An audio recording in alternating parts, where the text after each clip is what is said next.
अमरवाणी आपको सुनाते हैं।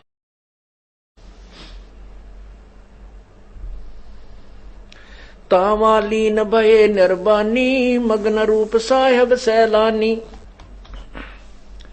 तावा रोवत धर्म निनागर कहाँ गयो मेरे सूखे सागर। तावा रोवत है वो धर्मनी नागर धर्मदास सेठ और कहता कहाँ गए मेरे सूखे सागर। अधिक वियोग हुआ हमसे ती जैसे निर्धन की लुट जा खेती।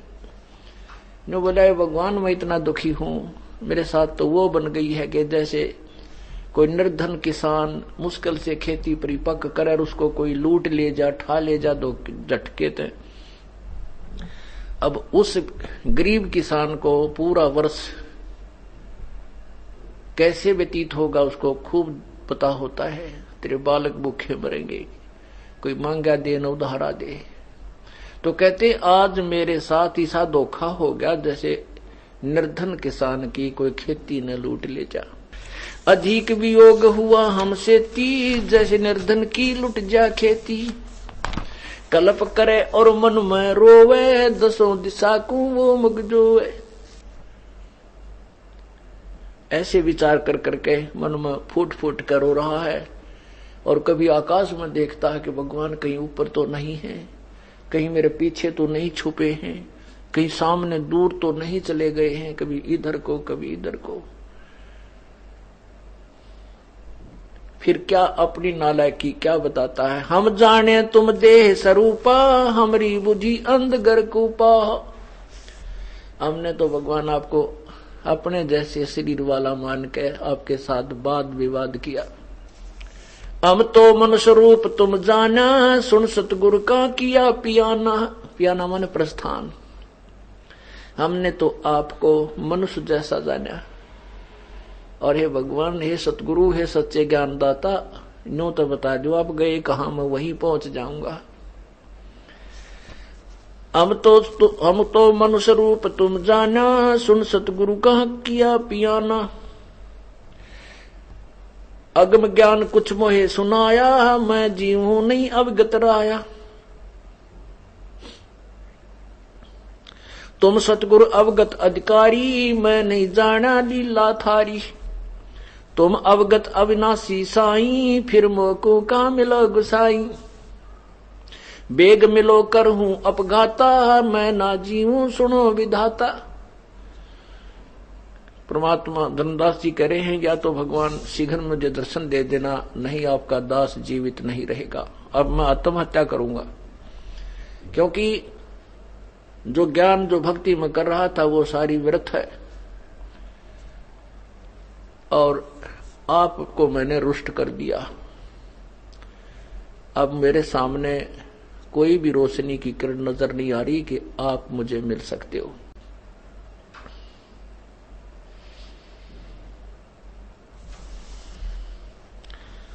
अब धर्मदास जी अपने निर्धारित तीर्थ भ्रमण के कार्यक्रम के अनुसार 2-3 महीने 3-4 महीने के लिए भ्रमण पर निकला था और वो 15 हफ्ते 10 दिन के दिन वापस ही आ गया। आमनी देवी जो भक्त धर्मदास जी की धर्मपत्नी थी वो भी बहुत पुण्य आत्मा थी,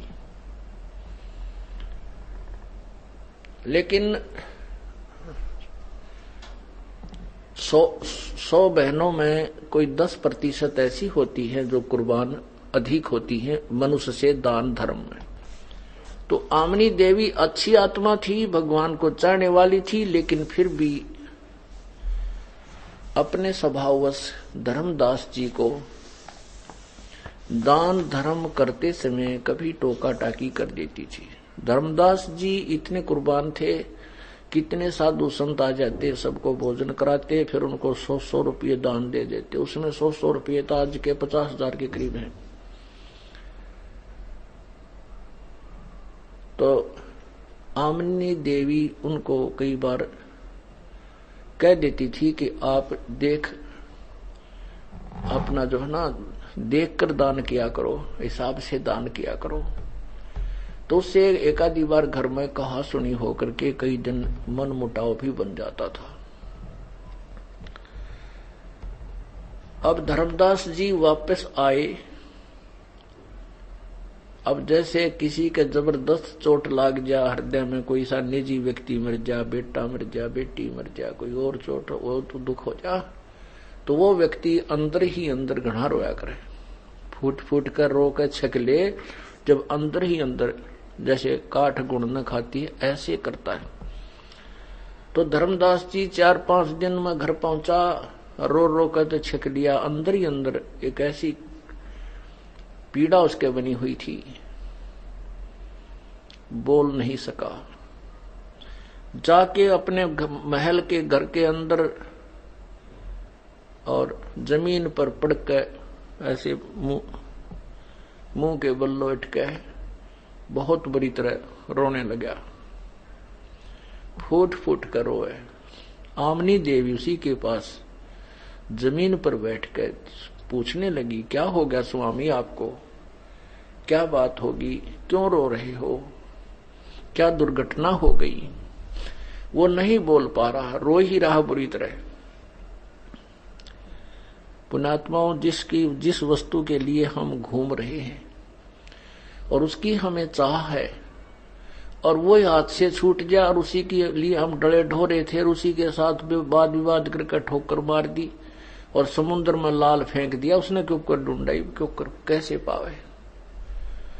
संसार रूपी सागर में भगवान फेर छुप गए और जिसके लिए सब कुछ कर रहे थे वो सामने बैठा और फिर अज्ञानता के कारण उसको ना पहचान कर ठोकर मार दी। अब वो मिलेगा कैसे। इस सभी विचारों को करके अपने जीवन को व्यर्थ जानकर वो बहुत बुरी तरह रो रहा है। आमनी देवी ने कहा कि हे भक्तजन, हे भक्त जी, क्या बात होगी, क्यों रो रहे हो, मुझे बता तो दो ताकि मैं भी आपके दुख में दुखी हो सकूं। आमनी के भी आंखों में आंसू आ गए। आमनी जी ने सोचा कि मैं इसका किसी ने पैसा धन निकाल लिया, किसी लुटेरे चोर ने, क्योंकि भगत जी ने तो 5-6 महीने में वापस आना था, ये आ गया हफ्ते 10 दिन में। धन के अभाव से, क्योंकि इसका धन चोरी हो गया है, उसके अभाव से ये वापस अपने कार्यक्रम को स्थगित करके आ गया है। वो स्वयं सोच रही है अपनी सोच से कि ये इसलिए रो रहा है कि मैं कंजूस हूं और इसको अब ये धन मांग, ये सोच रहा है कि मैं अब धन मांगूंगा या फिर कड़ा करेगी। और ये धार्मिक आदमी गणा है, बहुत ज्यादा धार्मिक व्यक्ति है, इसने यही दुख हो रहा है लगता। तो कहती है कि हे भगत जी, मेरे से पहले जो गलती हुई वो माफ करना, आपके घर में कोई धन की कमी नहीं, आप कितना ही धन ले जाओ, कोई बात नहीं, किसी ने कम्मे ने तेरा धन चोरी कर भी लिया है, और चोर तो चोरी ही करा करते हैं, आपके भगवान ने बहुत दे रखा है, आप फिर ले जाओ। वो सोच रही है कि मुझे दोष लगेगा, भक्त इस बुरी तरह रो रहा है और मेरे इस कंजूस स्वभाव से आज मैं जो है पाप की भागनी बनूंगी। अब धर्मदास नहीं बोल पा रहा है, फिर बुरी तरह रो रहा है। आमनी देवी कहती है कि भगत जी, मैं अपने इकलौते पुत्र नारायण दास की कसम खाकर कहती हूं, मैं तुझे कभी नहीं मना करूंगी, आप इस तरह मत रो। अब धर्मदास फिर भी रो ही रहा है, क्योंकि जो अंतःकरण में जो उसको दुख ठेस पहुंच रही है उसको आवाज नहीं निकलने दे रही। आमनी ने फिर दूसरी बार फिर कहा कि भगत जी, मैं आप सत्कर मानो, आप कितना ही पैसा ले जाना, मैं बिल्कुल मना नहीं करूंगी, और कोई बात नहीं, किसी दुष्ट ने तेरा पैसा चुरा भी लिया तो। वो दूसरी बार फिर नारायण दास की कसम खाने के लिए मुंह खोला तो धर्मदास ने उसका मुंह दबा लिया, कहा कि नहीं, आप गलत समझ रही हो। रोते रोते कह रहा है कि मेरा वो धन चला गया, इस धन को मैं नहीं रोता। यदि मेरा ये धन संसारिक धन नष्ट हो जाता, चुरा कोई लेता तो तेरे से हाथ पैर जोड़ कर मैं फिर मांग लेता, लेकिन आज जो धन मेरा गया है वो मुझे नहीं मिलेगा और मैं जी नहीं सकता। तब आमनी देवी ने पूछा, ऐसा कौन सा धन आपका चोरी हो गया? तब धर्मदास जी ने सबकते हुए और रुंधे हुए कंठ से उस परम पिता की वो सभी वार्ता सुनाई जो उनके साथ हुई थी। आमनी देवी भी बहुत ही प्रभु को चाहने वाली थी, पुण्य आत्मा थी। वो बहुत अच्छे दिमाग से काम लिया उसने और कहा कि हे भक्तजन, आप तो बाणिये थे, आप तो वैश्य थे और बाणिया होकर आपने ऐसा सौदा चूक गए। जिन ब्रह्मा विष्णु जी की, विष्णु शिव जी की इनकी पूजा हम करते थे, ये भी तो किसी से ज्ञान सुना था, और जो आज इनकी स्थिति अपने सदग्रंथों में उस संत ने, भगवान ने बता दी। आप भी कह रहे हो कि गीता जी में जो उन्होंने बताया वही लिखा है, मुझे ज्ञान नहीं था, ना रूपदास जी को, मेरे गुरुदेव को ज्ञान है। किसी संत को भी गीता के बारे में ज्ञान नहीं है जो संत ने बताया था। तो फिर आपने चरण क्यों ना पकड़े, छोड़ क्यों दिए? आप लिपट क्यों ना गए उस महापुरुष के चरणों के, उस भगवान के चरणों से? तो कहता है कि अपने जीवन में पहली बार मैंने जो धोखा खाया है आमनी, उसी को रो रहा हूं, अपने दुर्भाग्य को, अपनी मंद बुद्धि को। ऐसी पूरी कहानी सुनाई जो सृष्टि रचना कबीर परमेश्वर ने धर्मदास को सुनाई थी, वो फिर सुनाई। आमनी देवी भी उस तत्व ज्ञान से परिचित हो गई। लेकिन धर्मदास जी प्रतिदिन एकाध ग्रास कोई रोटी खा लेते हैं, एकाध रोटी रोते हुए, और वही जो वार्ता परमात्मा से हुई थी वह सभी अपने आप रिवाइज करता है, बोलता है। अकेला बैठकर भी वही वाणी बोलता रहता है।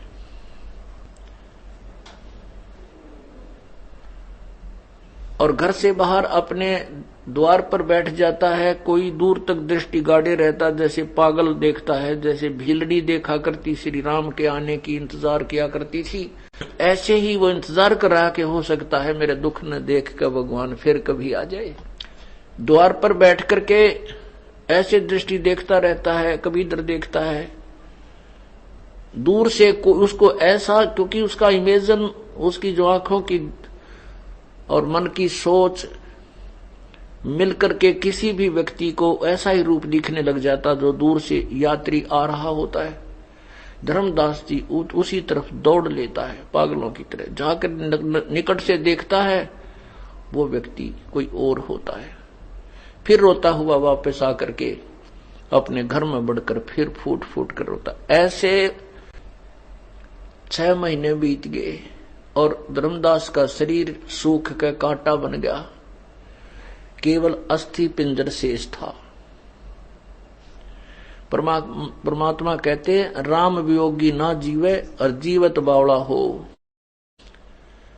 बावड़े का मतलब है कि वो वही क्रियाएं करता है जो भगवान के मार्ग में सफल होने की होती हैं। संसार उन्हें बावड़ा कहता है, उसको पागल कहता है। तो वो या तो जी नहीं सकता और जीवेगा तो दुनिया के दृष्टि में वो पागल ही कहलाता है। वही परमात्मा प्राप्ति कर सकता है।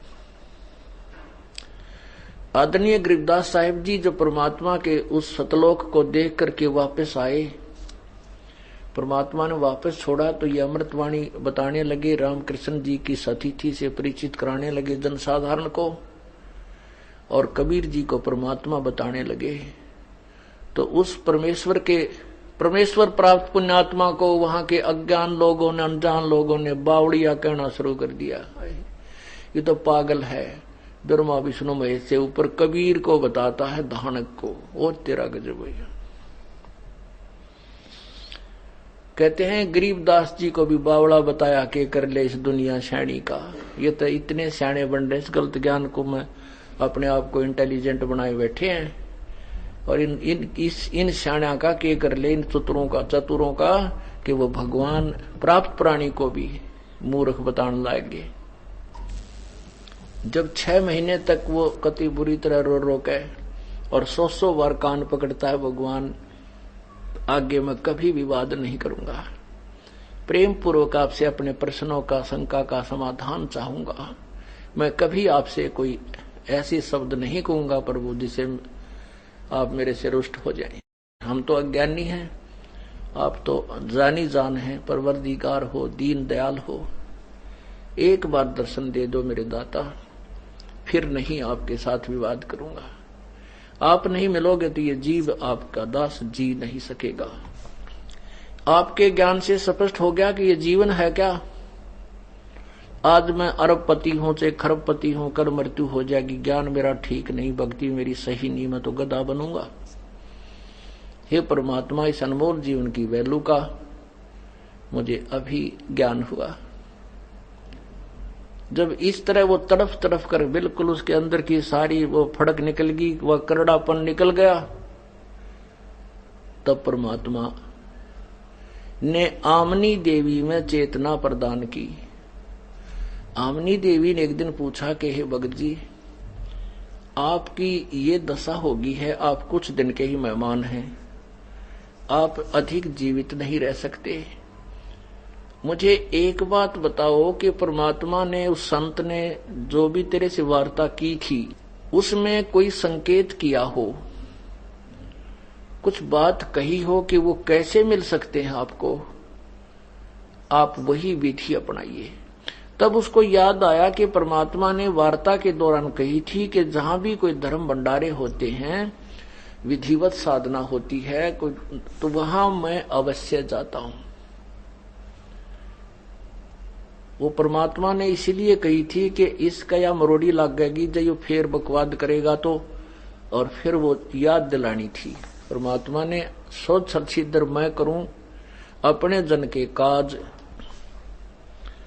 तो धर्मदास जी को भी वह बात याद आ गई कि एक दिन उन्होंने ये कहा था कि जहां कोई धार्मिक भंडारे यानी धर्म यज्ञ होती है तो मैं अवश्य वहां पर पहुंचता रहता हूं, क्योंकि उन धर्म यज्ञों में धार्मिक लोग ही जाते हैं, वहां मैं जाकर के अपना ज्ञान प्रचार करता हूं, भगवान कहते हैं, और धार्मिक लोग ही मेरे ज्ञान को समझ सकते हैं। अब किसी पहाड़ी दौरे बैठ कर समझाने लगूं तो वो सुने नहीं सुने फिर लड़ पड़े, क्योंकि वो जिस इष्ट मानता है वो आगे मान नहीं सकता। तो जो परमात्मा को चाहने वाली आत्माएं हैं उन्हीं से मैं डिस्कस करता रहता हूं, उनमें से एकादी स्वीकार भी कर लेती है। परमात्मा कहते हैं मेले ठेले जाइए, मेले बढ़ा मिलाप, और पत्थर पानी पूजते कोई साधु संत मिल जात।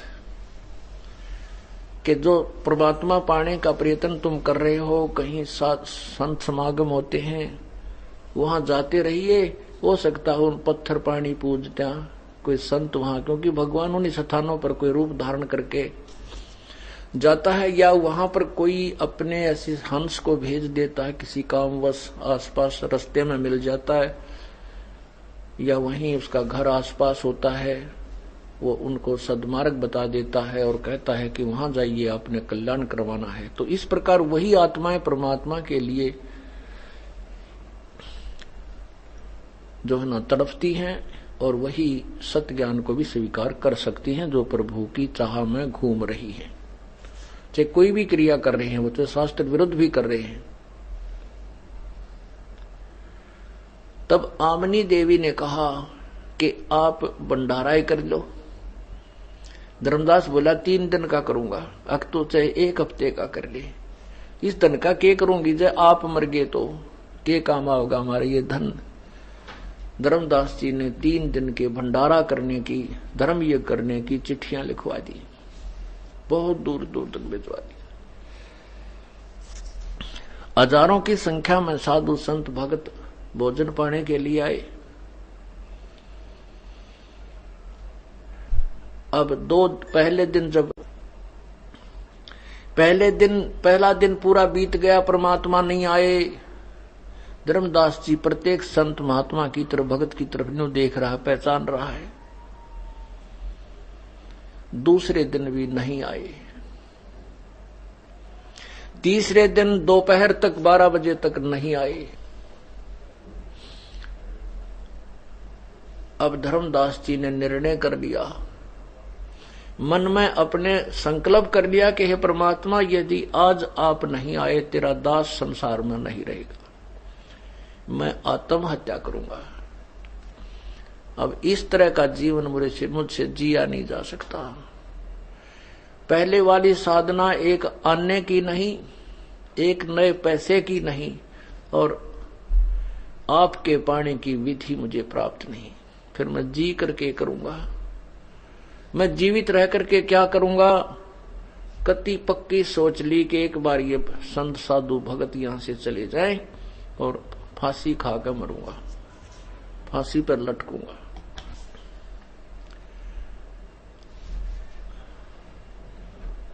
कुछ देर के बाद वो फिर उन संतों के पास, भंडारा चल रहा था, वहां घूम रहा था, देख रहा था। थोड़ी सी दूरी पर क्या देखता है, 200 फुट की दूरी पर एक वृक्ष था, कदम का पेड़ था। उस कदम के पेड़ के नीचे वो परमात्मा उसी जिंदा वाली वेशभूषा में विराजमान थे। अब धर्मदास जी बहुत स्पीड से वहां दौड़ के गया, भाग कर गया। ऐसे ध्यान से देखा, वो हो ये तो वही भगवान है। चरणों में गिर गया, छाती से लिपट गया, चिपट गया उनका, रोआ बुरी तरह, जैसे बालक अपने माता पिता के सीने से लिपट कर रोता है, जो घर पर छोड़ दे मामा के चली जा फिर आमत है। इस प्रकार बुरी तरह रो रहा है। परमात्मा बोले, धर्मदास, तेरी सच्ची लगन को देख करके मैं यहां पर आया हूं, तो आप ऐसे करो कि इन भक्तों को विदा करो और इनको मेरे विषय में नहीं बताना है। आप जाओ, इनको विदा करो। धर्मदास को तो वही कहते हैं, दूध का जला हुआ लस्सी को भी फूंकता है।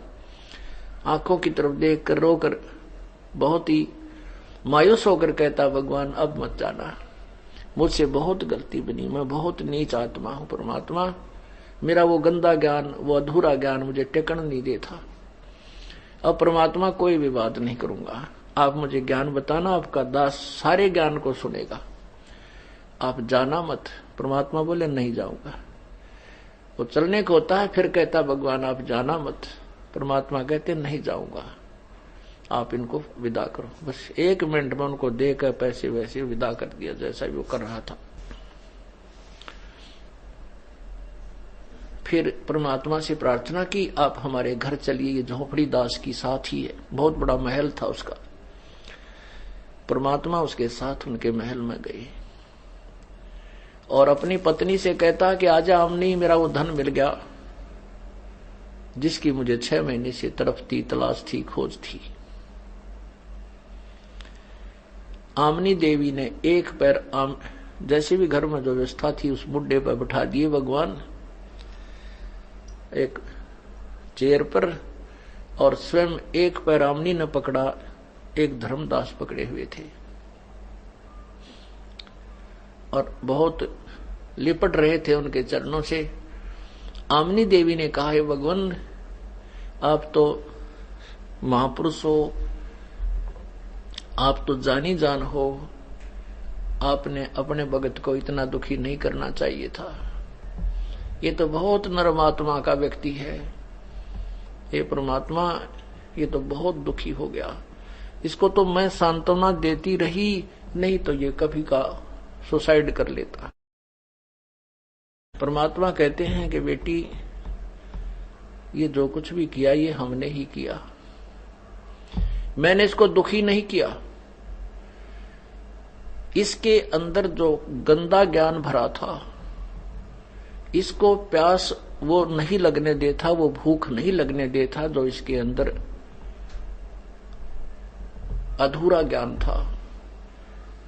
अब इसको उपवास करा दिया 6 महीने का। ये मेरी बात को नहीं मान रहा था, अब ये लोहा गर्म किया है मैंने, जैसे ठंडे लोहे पर कितने हथौड़े मार ले, कितने घड़ मार ले, वो टेढ़ा मेढ़ा हो जाता है, वो वस्तु नहीं बनती जो कारीगर बनाना चाहता है। बेटी यो ठंडा लोहा हो रहा था, यो अपने ज्ञान को फाइनल मान कर सेट हो रहा था। इसको अब ताव दिया है मैंने, अब यो इतना नरम हो गया, इतना गर्म हो लिया कि जो भी हथौड़ी मारूंगा, ये जो बनाना चाहूंगा यो बन जाएगा। इसकी कीमत बनाने के लिए मुझे 6 महीने इसको ये ताव दिया है। तब दोनों ने उस तत्व ज्ञान को पूर्ण रूप से सुना। 1 हफ्ते तक भगवान अपने घर पर रखे, खूब प्यार दिया, सारी कथा रह रह कर सुनी। एक दिन धर्मदास जी के मन में बहुत तड़फ हुई परमात्मा, वैसे तो आप जो कह रहे हो परमात्मा सारी सत्य है, परंतु ये मन पापी जो है उस पुराने रंग में रंगा हुआ है और आज तक इस ज्ञान को किसी ने नहीं सुनाया। ये परमात्मा हमने तो ना तो रामकृष्ण का स्वर्ग देख रखा, विष्णु का लोक भी नहीं देख रखा, हमने सुने सुनाए ज्ञान से ही वहां जाने का टारगेट बना रखा है। आप जो कह रहे हो मैं इसको सत्य मानता हूं और आपके द्वारा ज्ञान से मैं संतुष्ट हूं और भक्ति विधि से भी संतुष्ट हूं, परंतु मेरा मन पापी कहीं मुझे डगमग ना कर दे, क्योंकि इसके आपके अतिरिक्त इसका कोई दूसरा गवाह नहीं है।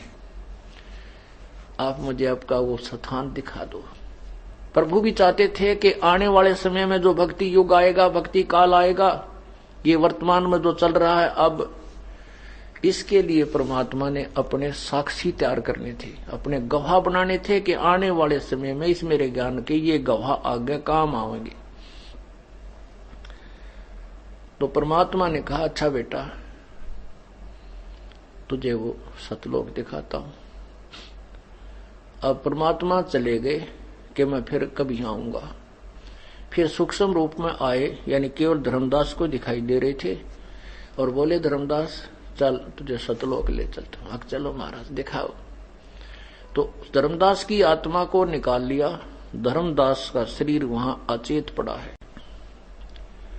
परमात्मा सतलोक में लेकर गए और उससे पहले यहाँ 21 ब्रह्मांड सारे दिखाए, काल का निज स्थान दिखाया, जहाँ 1 लाख प्राणियों को नित खाता है वो तपस्या दिखाई, ब्रह्मा विष्णु महेश के लोक दिखाए, स्वर्ग दिखाया, यहाँ के धर्मराज का वो स्थान दिखाया,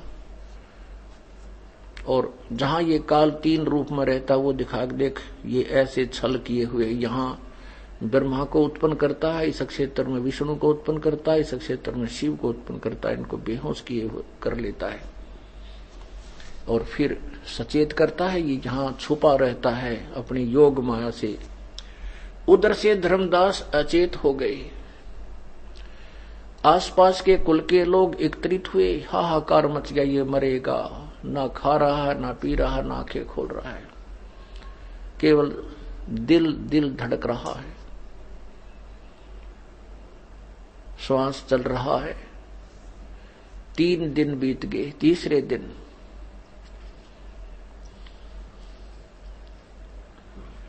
परमात्मा ने उस आत्मा को वापस छोड़ दिया। धर्मदास सचेत हुआ। आसपास क्या देखता, रिश्तेदार आए बैठे हैं, पत्नी रो रही है, कुल के लोग वहां बैठकर चर्चा कर रहे हैं, ये क्या हुआ, क्या हो गया, ये तो मरेगा। कोई औषधि जा नहीं रही, क्योंकि खिलाएं कहा, वो तो बिल्कुल बेहोश है। मालिश मुलिश करके उसके सारा ट्रीटमेंट करके थक लिए। अब यदि धर्मदास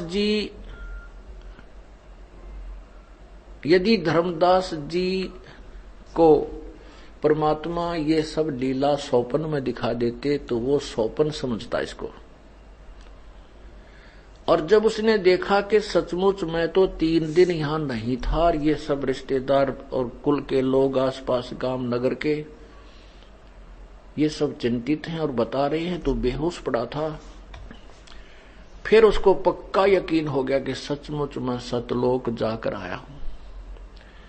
और परमात्मा ने बताया था कि मैं काशी में, बनारस में एक जुलाहे की भूमिका कर रहा हूं। रामानंद जी मेरे गुरुदेव हैं, क्योंकि रामानंद जी उस समय वहां सुप्रसिद्ध संत थे, सभी जान जाते थे कि उनका नाम लेते ही सभी जान जाते थे। तो धर्मदास जी ने निश्चय कर लिया कि उस परमात्मा को मिल कर आऊंगा। फिर वो वहां से पैदल चल पड़ा, बनारस में आकर के उस परमात्मा को देखा। सचमुच ये तो वही भगवान है जो सचखंड में, सतलोक में देखा था। चरणों में गिर गए, बुरी तरह रो रहा है और उनको बता रहा है वहां के कॉलोनी वालों को, जुलाहों को, कि ये भगवान है, ये अल्लाह है, ये खुदा, ये गॉड है। ये कबीर धान केवल जुलाहा नहीं, ये मालिक है। लेकिन कौन सुने?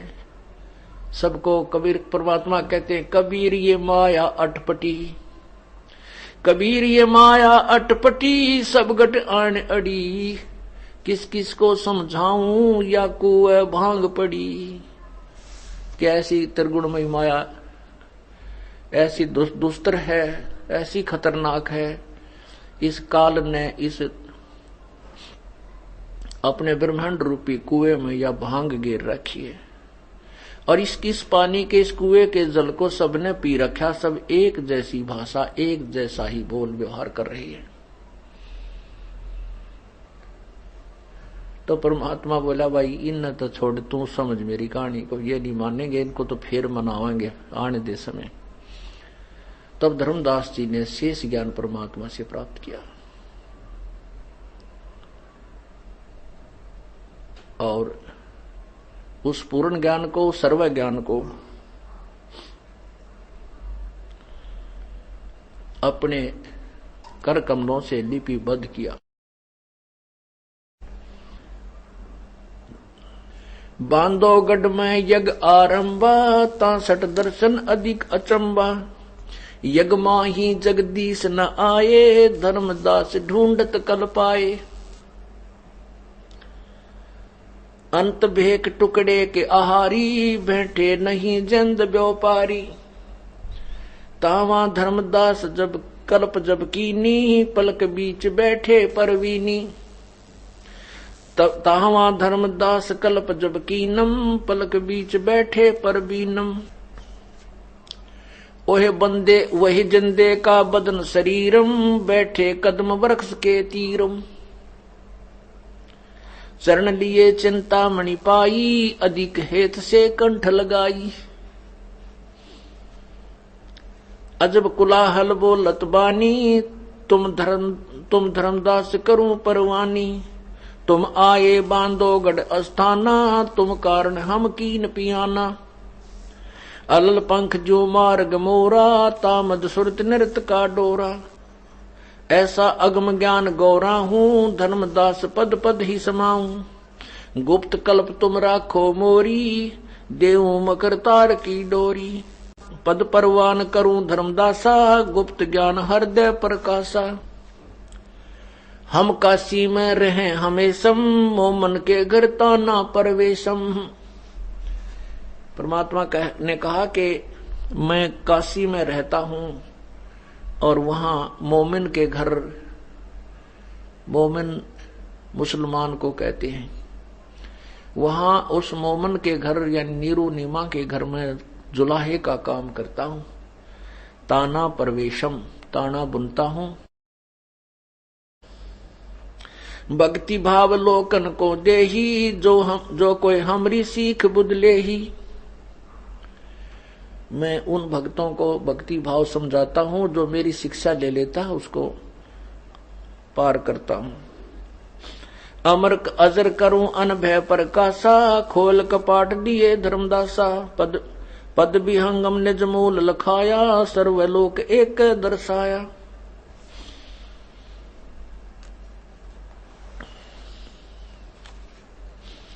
सकल सृष्टि में देखा जिंदा, जामन मरण कटे जम फंदा। अब क्या होता है, सब ज्ञान से परिचित होकर के, सृष्टि रचना से भी परिचित होकर के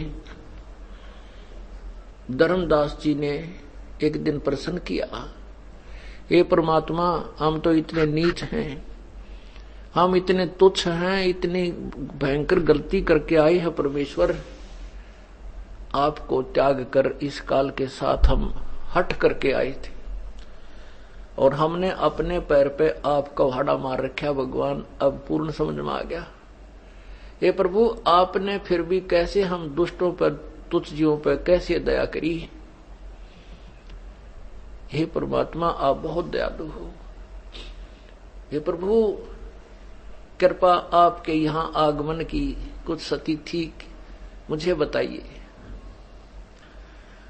तो परमात्मा कबीर जी, क्योंकि हमने भगवान की जो परिभाषा है वो कति उलट सुन रखी है और 1, 2, 3 वर्ष तो हम बेशक सुनते रहे, इस ज्ञान को ग्रहण नहीं कर पाते।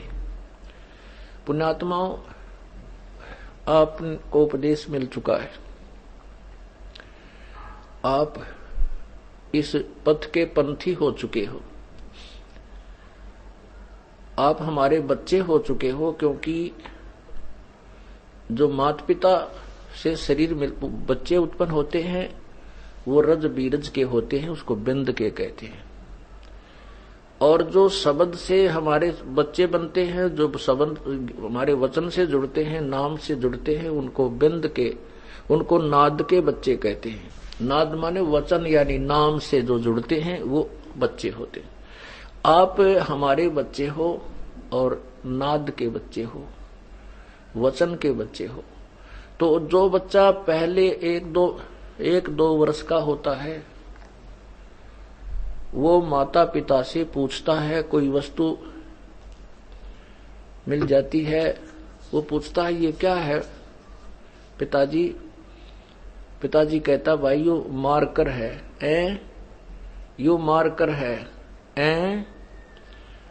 फिर कहता है ये मार्कर है, वो करता करता और कोई और ही काम लग जाता है, बच्चा खेलने लग जाता है और वो स्वीकार नहीं करता कि पिताजी क्या कह रही, और वो ये भी नहीं सोच रहा, ये भी नहीं मानता कि पिताजी झूठ बोल रहे हैं, उसका विरोध भी नहीं कर रहा है और उसको ही करता रहता है।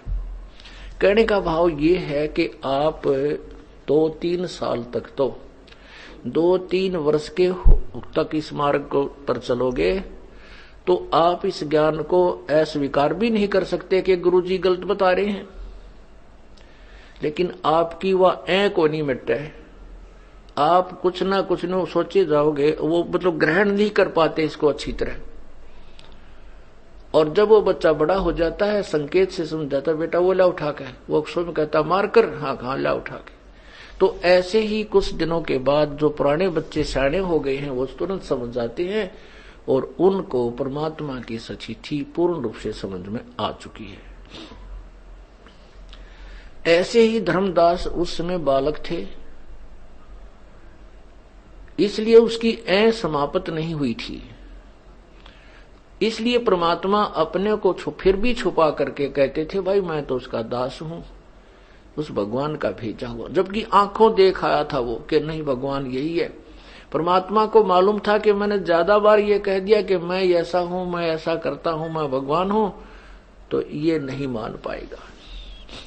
इसलिए अपने को छुपाकर कहता है कि धर्मदास, एक बार परमात्मा ने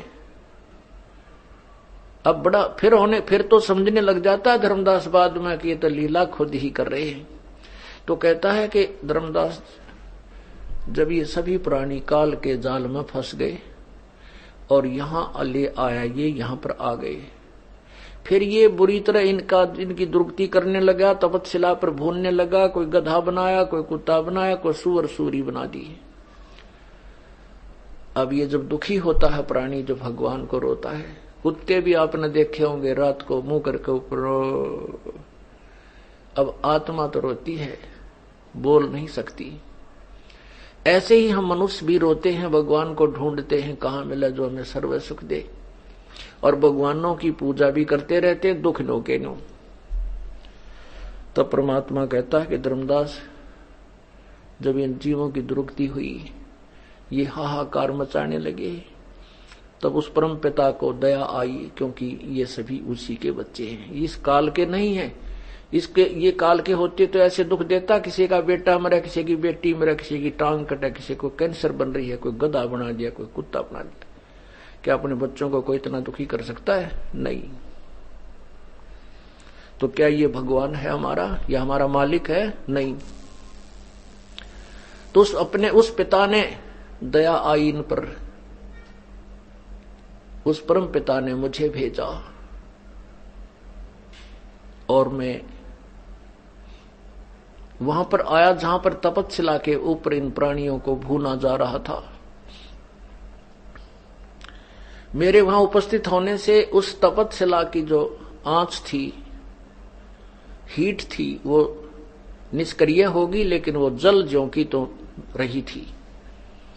जब उन जीवों की वो आंच, वो गर्मी से जो प्रताड़ना थी वो समाप्त हुई, तो वो ऐसे बैठे जैसे किसी के सिर में दर्द हो जा, किसी से बोलने को दिल नहीं करता, और तो वो सिर का दर्द ठीक हो जाता, खूब अच्छी तरह बातें करने को दिल करता है। ऐसे ही उन तपस्या पर जल रहे प्राणियों को उस समय बुरा हाल था। जब वो तपस्या की जलन समाप्त होगी प्रभु की शक्ति तय, तो सभी बैठ गए, यूं देख रहे हैं। और सामने वो चांद सा चेहरा बैठ खड़ा था, वो परमात्मा खड़े थे। उन्होंने सोचे यू है भगवान। कहने लगे, हे परमात्मा, हम यहाँ कौन से कर्म का दंड भोग रहे हैं? क्योंकि यहाँ तो एक पढ़ाई पढ़ा रखी है कि अपने कर्म का फल है, पाप है या पुण्य है।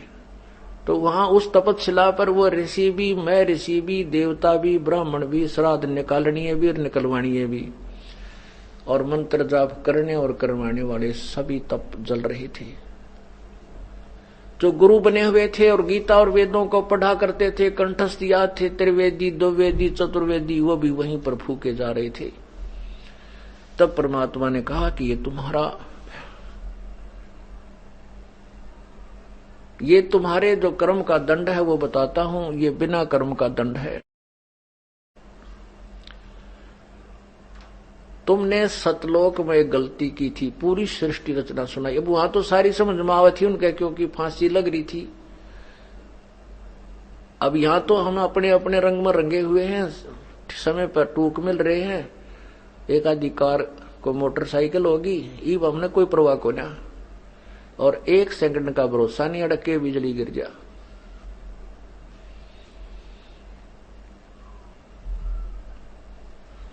तो वहां जब हम दुखी हो जाते हैं तब तो हमसे कुछ भी कह और करवा ले, हम सारी मान लेते हैं। यदि हम इसको बिल्कुल निर्णायक, एक न्यूट्रल माइंड से सोच कर और इस ज्ञान को स्वीकार कर ले, सारे झंझट मिट जाए। तो वहां पर वो सभी पूरी सृष्टि रचना सुनाई, और परमात्मा ने कहा कि ये द्विवेदी, त्रिवेदी, चतुर्वेदी, यानी तीनों वेदों को जो कंठस्थ याद करते थे उनको त्रिवेदी कहते थे। जो चारों वेदों को कंठस्थ गोटा करते थे और महिमा बनाए बैठे थे, महर्षि मंडलेश्वर कहलाते थे, उनको चतुर्वेदी कहते थे। कहा कि ये त्रिवेदी, द्विवेदी, चतुर्वेदी, ये सब ऋषि गुरु महंत सारे यहां पर जल रहे हैं, तो तुम्हारी साधना के काम आई तुम्हारे। तो वहां तो सारी समझ में आवत ही न, बोले हाँ जी ठीक कह रहे हो भगवान। ये परमात्मा, वो गुरु लोग और वो जो देव गीता और वेदों के पुजारी पढ़ने वाले कहते हैं, हमें तो किसी ने ये ज्ञान बताया नहीं, हमें तो यहीं तक सीमित किया हुआ था। फिर वो सारे ज्ञान से परिचित होकर के कहते हैं, ये भगवान हमें छुटवा लो इस काल के जालते। परमात्मा ने कहा कि नहीं, मेरे इस काल के जाल से मैं तब छुड़वा सकता हूं जब तुम मृतलोक में मनुष्य जीवन पाओ और मेरे इस तत्व ज्ञान से परिचित होकर के इस सत्य नाम का जाप करो, सार नाम प्राप्त